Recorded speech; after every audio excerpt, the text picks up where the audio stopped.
really appreciate that. I'm Schuster. I'm a professor in public management at University College London, and I work a lot on microdata on public servants around the world. We collaborate on a lot of stuff. We collaborate on surveys and impact evaluations together in individual countries. We've done the Handbook of Public Administration, government analytics, great. But the thing we've spent a huge amount of time on is the global survey of public servants. Why did we spend all that time on it? What are we doing? So what was for you, what was the purpose of all that work? Yeah, so we've spent many years with my colleagues Jan and Kim, as you know, serving public servants around the world. And then we realized you guys were doing it at the Bureaucracy Lab. And then we realized that Frank Fukuyama, having a team at Stanford, was serving public servants around the world. And we thought we could bring all that effort together, harmonize that, and then create a global standard, but also a global data set on public servants. Why is that helpful? So one is lots of things you can learn about how government works by comparing across governments. And there are lots of things you can learn about how governments work by asking public servants about their work, asking them how they're managed, how motivated they are, etc.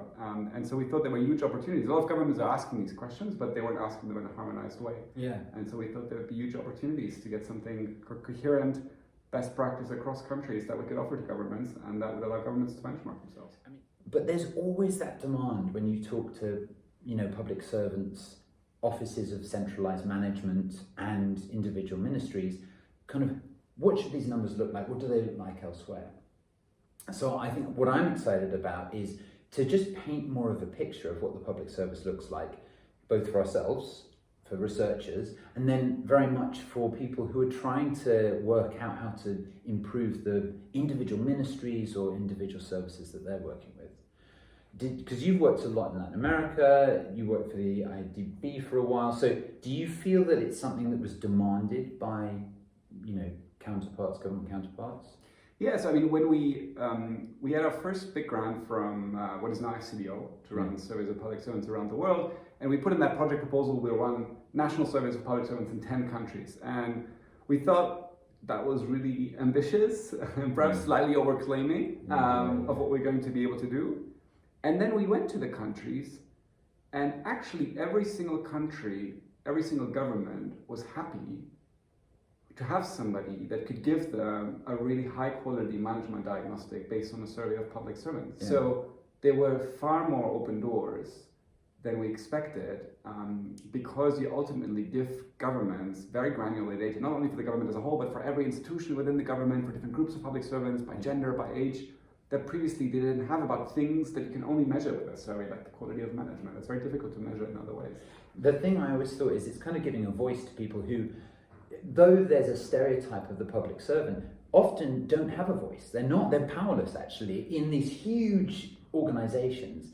And I remember when I was doing my first survey of public servants in Nigeria, and one of the public servants stood up and was bashing the questionnaire saying, yes, this finally I get to say something to senior management about my experience of public service. So, and I think the exciting thing about GSPS is, I'm not pushing anyone to do any particular question. We are putting up what we think is the right set of harmonized core questions.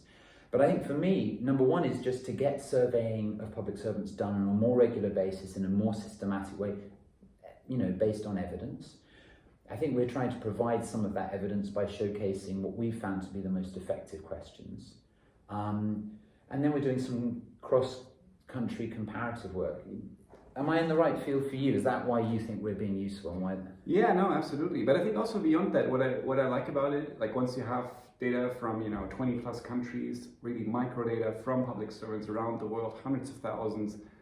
One of the sort of additional things that I really like about it is you can challenge a lot of stereotypes about the public service around the world, right? So there's this stereotype that, for instance, around the world, performance doesn't matter at all in public service for things like promotions, and you realize actually that's, at least in the perception of public servants, often not the case. Or there are lots of perceptions about public servants themselves and their attitudes and how they are or how they not are, and you can look at the data and say, well, actually, that's not quite what it is. You know, sort of stereotypes about the lazy bureaucrat. That's not at all how public service looks like. And I think that's one of the things that's also really exciting, sort of beyond the immediate practical impact. And that idea of stereotype implies that there's like a single civil servant, a single type. So diverse. I mean, it's incredible how there are every single stereotype and then multitudes that haven't been written about, haven't been thought about.